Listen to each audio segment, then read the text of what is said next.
This is ABC 7 Los Angeles. 60% of American adults have gum disease. The American Dental Association says most people would rather risk losing a tooth than get gum surgery.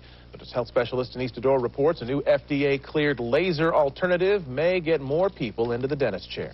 How are you doing, Linda? You feeling anything? Good. Today, Linda Drexler is doing great. Yes, she has gum disease, but at least she doesn't have to go under the knife. She's taking advantage of a newly approved laser, which means no cutting, no stitches, and hardly any downtime. So the patient is back to their daily routine, back to work right away. They can come in on their lunch hour and resume their daily activities. Gum disease is when the gum and bone erode and teeth become loose in their sockets. I was losing bone, and I did not know that either because of, this gum disease. Lynette Little is one of 100 million Americans who has gum disease.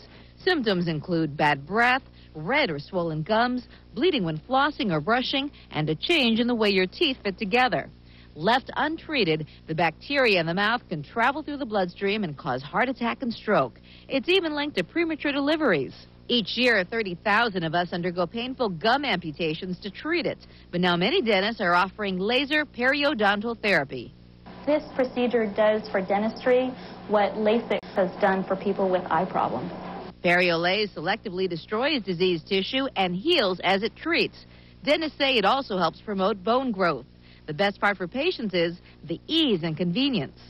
In the new way, you can walk out the door, and it's like you just came to the dentist's office for a checkup. I mean, it was just such a breeze. And with this new laser treatment, it's less likely that a reinfection will occur. In Sherman Oaks, Denise Dodor, ABC 7 Eyewitness News. With the vast majority of the population having some form of gum disease, it's not surprising that dentists commonly recommend periodontal treatment to their patients. Deep pockets, especially with bone loss, requires immediate attention. Common recommendations by dentists include deep cleaning, scaling and root planing, and gum surgery. Statistics by multiple dental resources report that only about 4% of patients needing gum surgery actually follow through with treatment, usually because of fear. People are concerned about, if not downright scared, of conventional treatment options, and they're looking for an alternative. As featured on news channels in newspapers, periodicals, and dental journals around the country, specially trained laser dentists are providing the no-cut, no-sew, no-fear laser alternative for the treatment of periodontal disease. Using the Millennium Dental Technologies Periolase MVP7 dental laser, they successfully and comfortably treat patients with periodontitis so they are able to quickly return to their daily routine. So many people need help, and they're looking for a better way, especially because it's not just about your teeth anymore. People with periodontitis are at increased risk for heart disease, stroke, complications with diabetes, and spontaneous preterm births, to name a few. Laser-assisted new attachment procedure, or LANAP, is quickly becoming the gold standard for the treatment of gum disease.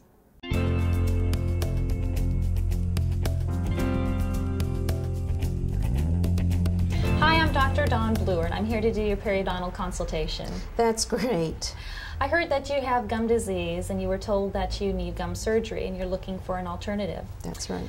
I know you've probably been told about what gum disease is, but if you don't mind, I'd like to review that with you so I can talk about your periodontal treatment options and especially why people are choosing laser periodontal therapy as their periodontal treatment of choice. Okay. Let's take a look at this picture chart. This is a picture of what a healthy tooth looks like. This is what you see when you look in your mouth. That's the tooth. This is the root. This is the bone, and the gum lays over the bone and attaches to the tooth just above the bone level. Between the gum and the tooth is a pocket or a space. We measure that using a ruler. We call it a probe, which is in 3mm increments. We measure between where the gum attaches to the tooth and the top of the gum. In a healthy situation, those pockets are very shallow. Really, we'd like to see them at 3mm or less. In this picture, we have a healthy 2mm pocket. What happens is the bacteria that's naturally in our mouth sticks to the teeth and lives off of the food that we eat, producing this white filmy stuff. That's called plaque. Plaque is soft, we can brush it and floss it away, but we're only human and we're going to miss some of it. The stuff that we miss is usually down below the gum line and in hard to reach areas. What happens is the bacteria that live inside of the plaque irritate the gums, and the gums get a little bit puffy or inflamed. And what we have is some surface inflammation. This is called gingivitis. Most people have some inflammation or gingivitis going on somewhere, if not everywhere, in their mouth by the time 6 months rolls around since their last cleaning. That's why we recommend that people with gingivitis get their teeth cleaned twice a year.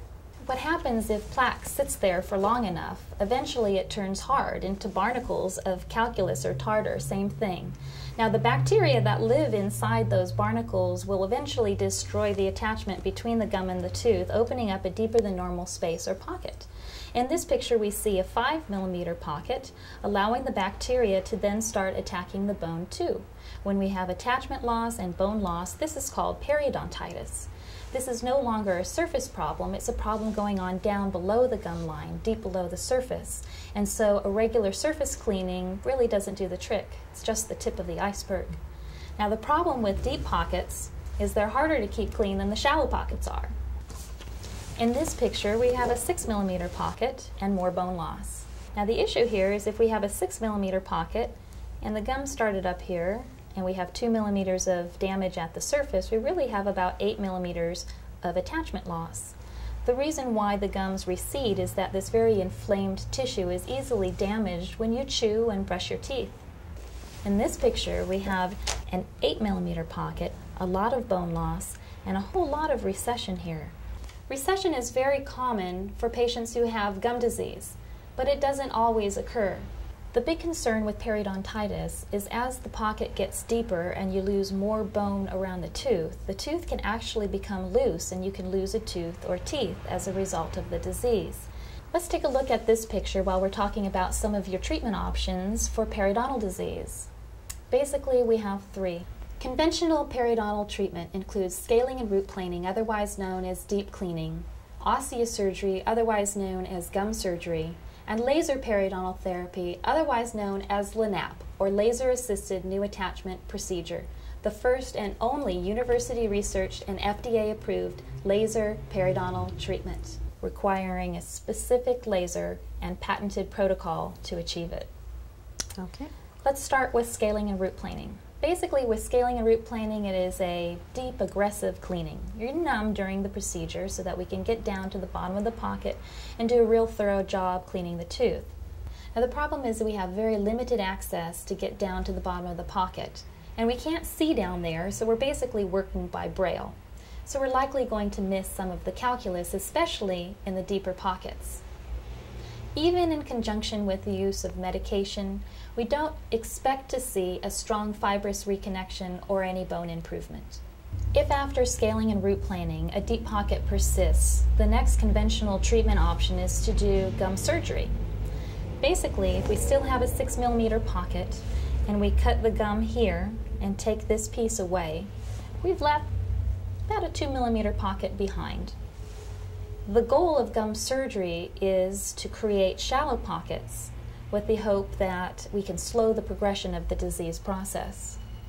Basically, it's the intentional reduction of the height of the gum, which doesn't look pretty and leaves the root sensitive to temperature and more prone to getting cavities.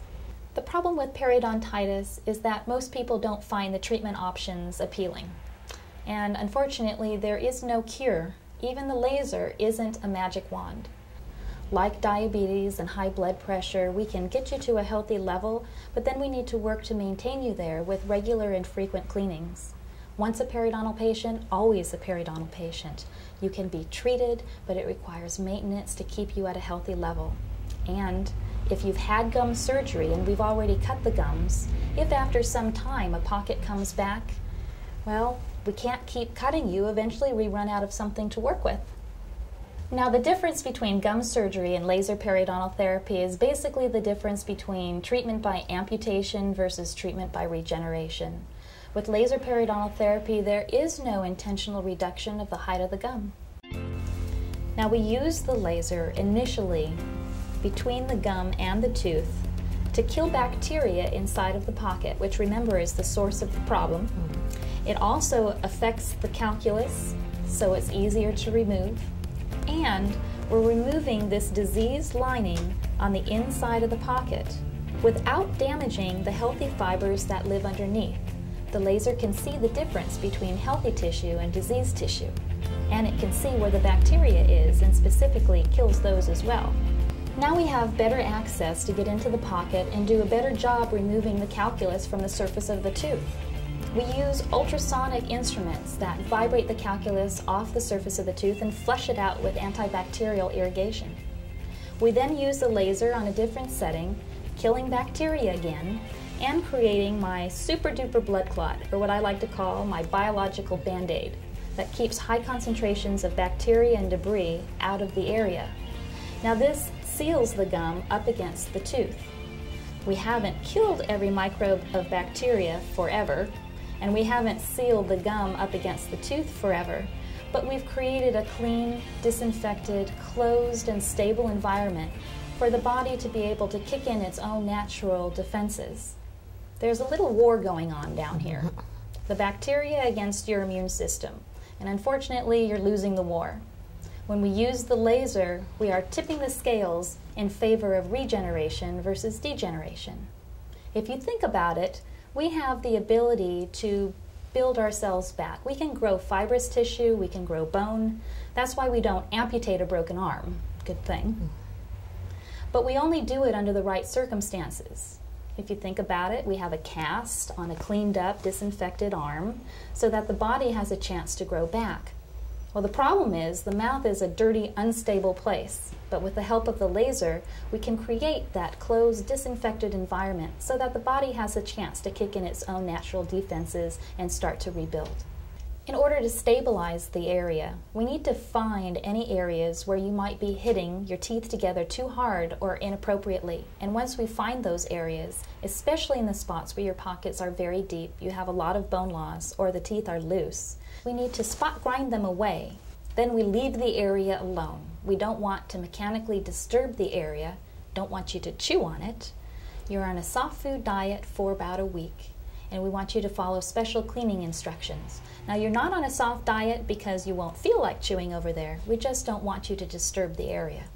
Now, we don't go back in here and reprobe the area for about 9 to 12 months after the treatment is done. That doesn't mean we're not seeing you during that period of time. After everything is done, we'd like to see you back a month after for surface cleaning and to reevaluate the healing. And then it is the recommendation, standard recommendation for periodontal patients, that you have your teeth cleaned every 3 months to keep yourself healthy and maintained. It's the best insurance policy that you could give yourself, because we don't want to have plaque and calculus and the bacteria that live inside it start to destroy these new attachments that are starting to form in the pocket. They are more easily destroyed than what you had when your teeth and your gums were healthy. Now, we can't grow everything back that you had before, but we are consistently finding new fibrous attachment and improvement in bone quality, if not quantity. We just can't guarantee how much and where. We do routinely see pocket depths reduced by about half. And by comparison with conventional periodontal treatment, we see patients with less pain, bleeding, swelling, less reduction of the tissue height, less downtime, less recovery time, and a much greater overall patient satisfaction, and, if I might add, much greater doctor satisfaction, providing a very effective and wonderful treatment to the many patients who need it. Do you treat the whole mouth at once? We can treat the whole mouth at once, or we can treat you in halves, where we treat the right side, and then quickly thereafter treat the left side, and a week after that make sure everything is healing well. A month after everything is done, we want to see you for a surface cleaning and to make sure that everything is healing properly. And then you're here for your regular 3-month cleanings indefinitely to make sure things are under control. Is this going to hurt? Well, during the procedure you're numb, so you're not going to have any pain. After the procedure is done, you'll feel like, yeah, I had work done today, but you're not in agonizing pain. Usually an over-the-counter pain medication will keep you comfortable. Certainly, by comparison to conventional gum surgery, patients are surprised and very pleased. Are some people more prone to get gum disease? Yes, even though the direct cause of periodontitis is a bacterial infection, how you react to the presence of that bacteria is influenced by many other factors. There's a strong hereditary link to periodontitis. It may run in your family. Things like overall health, nutrition, stress levels, smoking, history of dental care or lack thereof, all play a part in how you respond to periodontal disease. Does this cost more than regular gum surgery? Typically, no. The costs are about comparable to conventional gum surgery, sometimes even less, considering that oftentimes scaling and root planing needs to be done prior to gum surgery and needs to be paid for, whereas with laser periodontal therapy, we don't require scaling and root planing to be done first. Does my insurance cover any of this? Typically, we can get some insurance benefits towards this procedure. We'll just have to look at the details of your plan and we'll let you know. My gums don't bleed, my breath doesn't smell, and I can smile without embarrassment. My teeth have never felt better. Your laser surgery put me on the fast track to a better life of healthy teeth.